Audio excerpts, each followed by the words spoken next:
Okay guys, yan. Expedition guys, valve body. So, ito yung luma, harness. So, papalitan nga pala natin to. Yan. So, ito na yung bago guys. Yan. So, ito yung pwesto niya. So, kakabit na natin to guys. Yan. Guys. So, pupwesto na natin sa.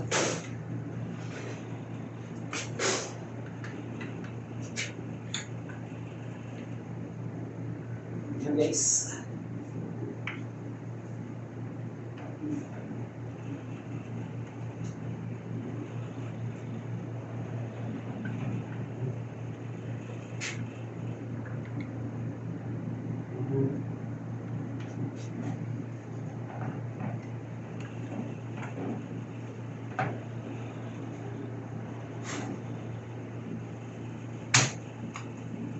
Yan. Yan guys. Kasimple lang guys.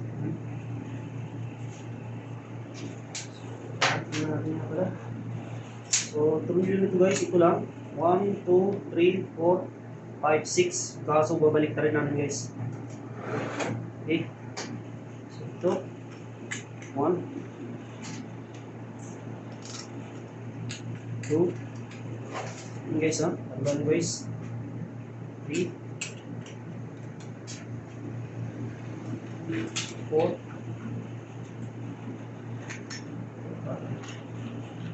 5, 6.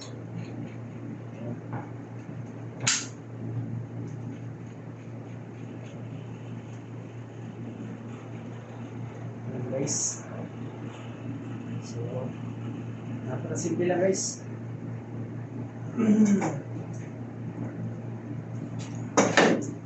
So, kita lang natin guys. Hindi na natin lilinisin kasi pag lininis natin ito baka magkaroon pa ng problema. Ayan. Guys.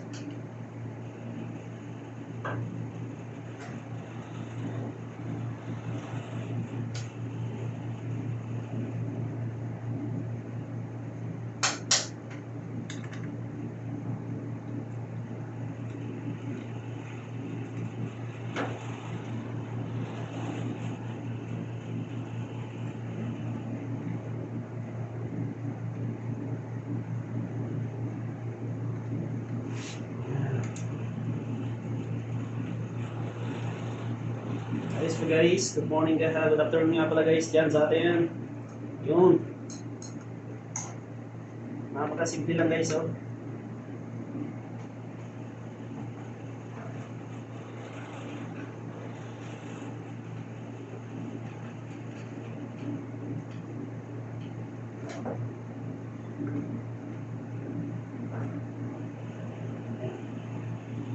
So kailangan natin higpit lang para hindi bumitaw.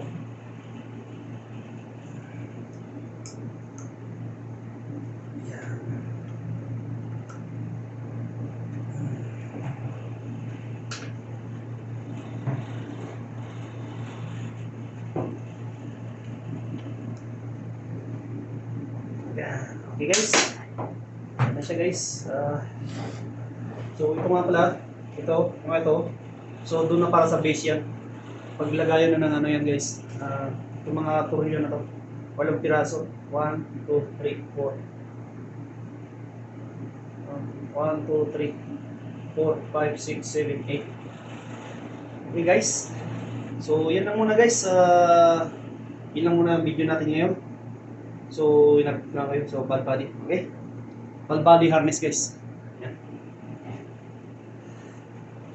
So, maraming salamat guys sa mga ating videos. Okay, guys. So, sana magustuhan nyo. So, nag-code kasi ito, guys. Yan. So, ito yung luma. Output sensor. Saka input sensor, guys. Ang problema. Yung turbine niya. So sana umayos. At totally hindi tayo nag-check dito. Iba ang nag-check. So dito lang sa atin pinakabit. By the way guys, first time ko nga pala magkabit first time magtanggal at magkabit. So, so madali naman kasi nasa YouTube na. So madali na lang ang demo. So nasa YouTube naman lahat. Search nyo lang kung gusto nyo. So yun na guys. Natanggal ko rin kasi tumingin ako sa YouTube. Natanggal ko. Nakita ko paano yung tatanggalin. So ganun lang guys, kadali guys. Maraming salamat guys. Okay. So ngayon, babalik na natin to. So ready natin tong ito natin. 30 star guys, 30. So, bye bye guys. Yun lang muna. Maraming salamat.